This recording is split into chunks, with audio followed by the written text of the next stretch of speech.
현대인들은 원할 때 언제든지 씻을 수 있습니다. 따뜻한 물을 틀고 바디워시를 짜고 샴푸로 거품을 내고 수건으로 닦고 드라이기로 말리면 끝이죠. 우리는 씻는다는 일을 너무 당연하게 생각합니다. 그런데 딱 한 번만 상상해 봅시다. 당신이 눈을 떴는데 욕실이 없습니다. 수도꼭지도 없고 온수는커녕 냉수조차 버튼 누르면 나오는 장치가 없는 시대입니다. 그리고 주변 사람들은 아무렇지도 않게 일상을 살아가요. 그 순간 머릿속에 질문이 폭발합니다. 잠깐. 그럼 여기 사람들은 언제 씻지? 머리는 대체 언제 감아? 냄새는 안 났나? 옷은? 물은? 도대체 어떻게 생활하지? 오늘은 그 질문 하나로 시작해서 고대부터 고려, 조선까지 시간을 쭉 관통하며 옛날 사람들의 위생 문화를 한편으로 완성해 보겠습니다. 결론부터 말하면 옛날 사람들은 더러워서 안 씻은 게 아니라 씻는 방식 자체가 지금과 완전히 달랐고 그 방식은 종교와 예절, 집 구조와 계급까지 전부 얽혀 있었기 때문입니다. 당신은 이제 나라는 인물이 됩니다. 오늘은 중요한 날이에요.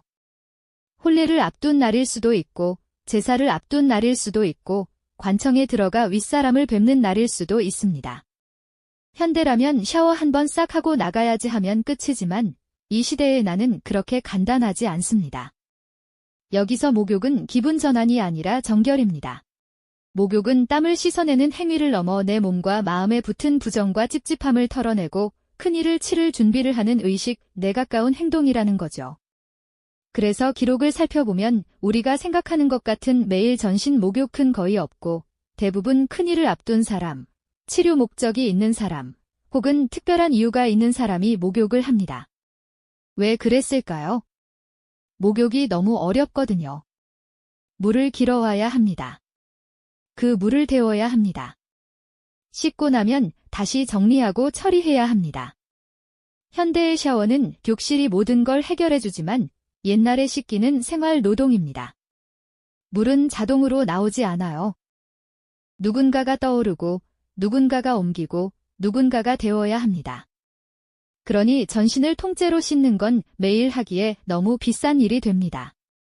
시간도, 힘도, 물도, 연료도요. 그런데 결정적으로 이 시대에서 목욕이 어려운 이유가 하나 더 있습니다. 바로 옷을 벗는 행위입니다. 우리는 씻으려면 당연히 옷을 벗죠. 하지만 어떤 시대에는 그 당연함이 성립하지 않습니다. 옷을 벗는 행위 자체가 예의와 품위의 문제로 연결되기 때문입니다. 특히 유교적 관념이 강해질수록 전신 목욕은 더 조심스러운 일이 됩니다. 자, 이제 시간을 앞으로 돌려봅니다. 고대 시대를 지나 고려로 들어갑니다. 비교해보면 고려에 들어오면서 씻는 분위기가 조금 더 자주 보이기 시작합니다. 이유는 고려의 중심 종교가 불교였기 때문입니다. 불교에는 목욕제계라는 개념이 있죠. 몸을 씻어 정갈이하고 마음을 가다듬어 부정을 피하는 일, 이건 단순 생활 습관이 아니라 수행과 규범의 의미가 섞여 들어갑니다.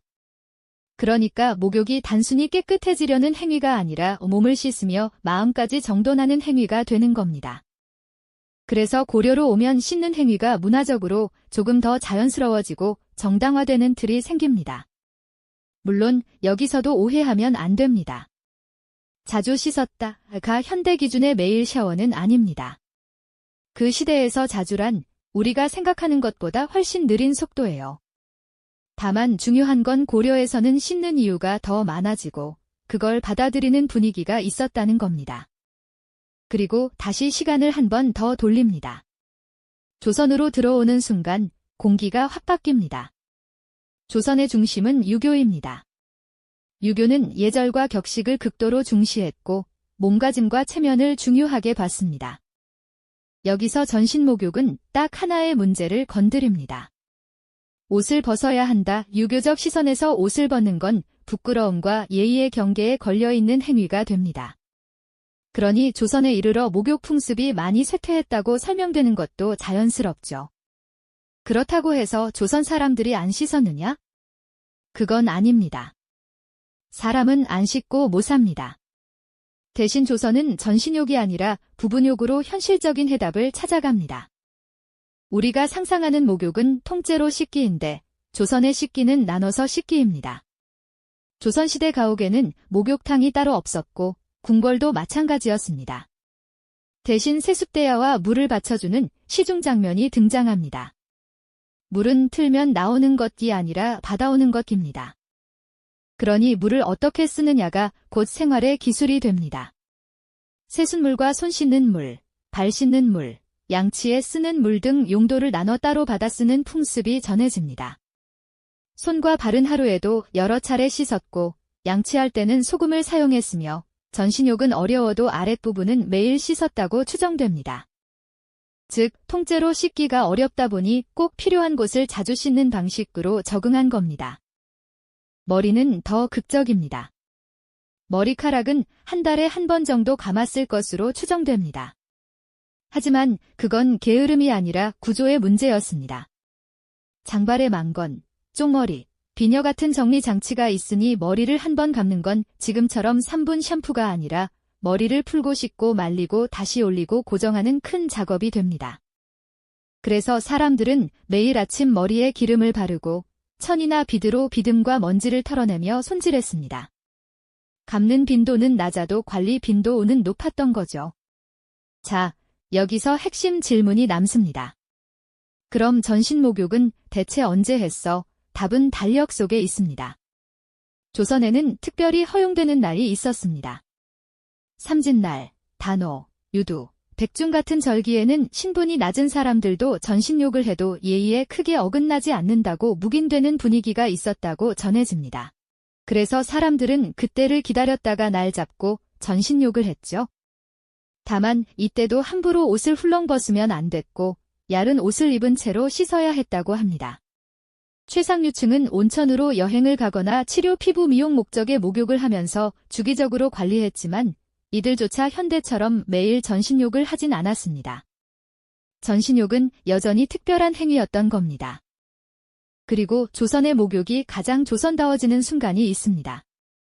씻을 때도 예의가 있었다. 세수할 때는 입과 코에서 소리가 나면 안 되고 물은 가장자리에 흘리면 안 되며 벽에 물을 뿌리거나 늦게 씻는 것도 예의에 어긋났다고 전해집니다. 손을 씻고 나서 손에 묻은 물을 창문이나 벽을 향해 털어내는 것도 좋지 않게 봤고 남의 집에서 씻을 때는 물을 대령하는 타이밍, 망건을 벗었다가 다시 쓰는 행동, 수건을 쓰는 방식까지 예절이 붙어 있었습니다. 씻는 행위가 위생을 넘어 체면과 관계를 보여주는 사회적 행동이었던 거죠. 자, 이제 마지막 질문입니다. 그럼 냄새는 솔직히 말하면 전신을 자주 씻지 못하면 냄새가 날 수밖에 없습니다.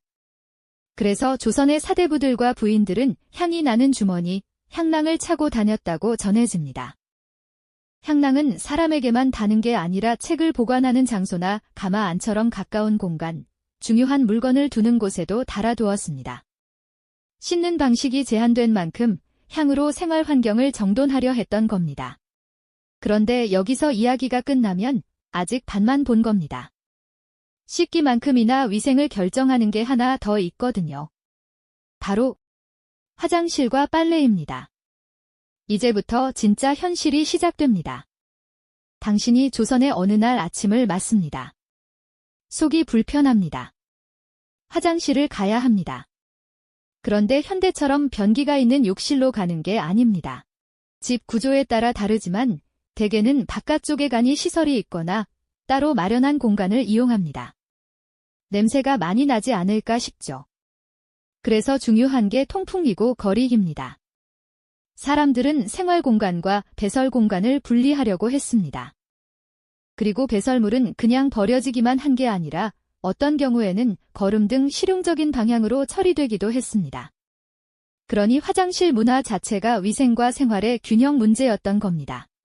그리고 더 중요한 게 있습니다.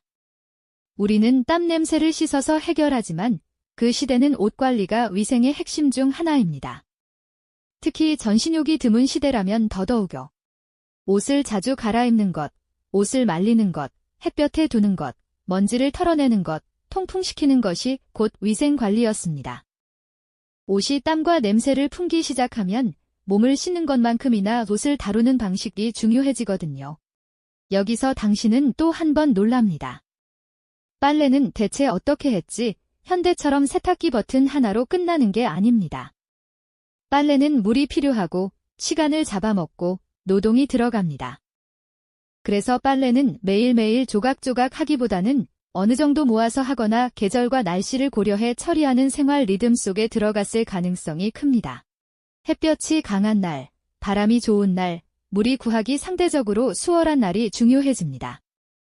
그리고 또 하나, 속옷. 우리는 속옷이 당연하죠. 그런데 옛날에는 속옷의 개념과 구성도 지금과 같지 않았습니다. 다만 피부에 직접 닿는 옷을 어떻게 관리했느냐가 위생과 직결됩니다.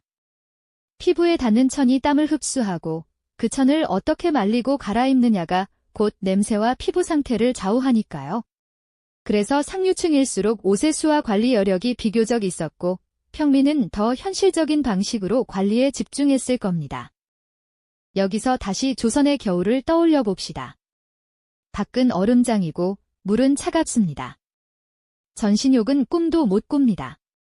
그래서 부분욕이 더더욱 중요해져요. 얼굴, 손, 발, 그리고 꼭 필요한 곳을 씻고 몸을 정돈합니다. 머리는 자주 감기 어려우니 손질로 관리하고 옷은 털고 말리고 통풍시키며 냄새를 줄입니다. 그리고 향락 같은 향으로 보완합니다. 즉, 그 시대의 위생은 매일 전신을 씻는 것이 아니라 매일 부분을 관리하고 옷과 환경을 정돈하고 절기나 기회가 오면 크게 정화하는 시스템이었습니다. 그러다 1년에 몇 번 특별한 날이 다가옵니다. 단오나 유도 같은 절기. 사람들이 돈을 많은 눈치가 조금 덜한 날 서로 모여 물가로 가거나 기회가 되는 곳에서 몸을 씻고 한 해의 찝찝함을 털어냅니다. 그날은 단순한 목욕이 아니라 해방감입니다. 아, 나도 사람답게 정돈되었다는 느낌을 되찾는 날이죠. 우리는 샤워하고 나면 개운하잖아요. 그 시대 사람들에게는 그 개운함이 가끔 찾아왔던 겁니다. 그리고 그 가끔이 더 귀했겠죠? 결국 오늘 이야기는 이걸 말합니다. 옛날 사람들은 더럽게 산 사람들이 아니라 전신욕이 어려운 환경에서 부분욕과 손질, 옷 관리와 통풍, 향 같은 보완책으로 살아남은 사람들이었습니다. 그리고 그 모든 것에는 종교가 만든 규범도 있었고, 유교가 만든 예절도 있었고, 계급이 만든 현실도 있었습니다. 우리는 샤워를 하루만 못해도 찝찝하죠. 그런데 그 찝찝함은 어쩌면 언제든 씻을 수 있는 시대가 만들어낸 감각일지도 모릅니다. 물을 틀면 나오고, 따뜻한 물이 나오고, 드라이기로 말리면 끝나는 시대. 이게 인류 역사에서 얼마나 예외적으로 편한 시대인지 오늘은 조금 실감하게 됩니다. 궁금증이 해결되셨나요? 그렇다면 다음 질문이 자연스럽게 따라옵니다. 그럼 옛날 사람들은 피부병이 많았을까? 이들은 향을 어디서 구했을까? 온천은 누가, 어떻게 갔을까? 그리고 더 강력한 질문. 우리가 깨끗함이라고 믿는 기준은 사실 얼마나 현대적인 감각일까? 지금까지 옛날 사람들의 목욕 문화와 그 뒤에 숨어있던 생활 위생의 진짜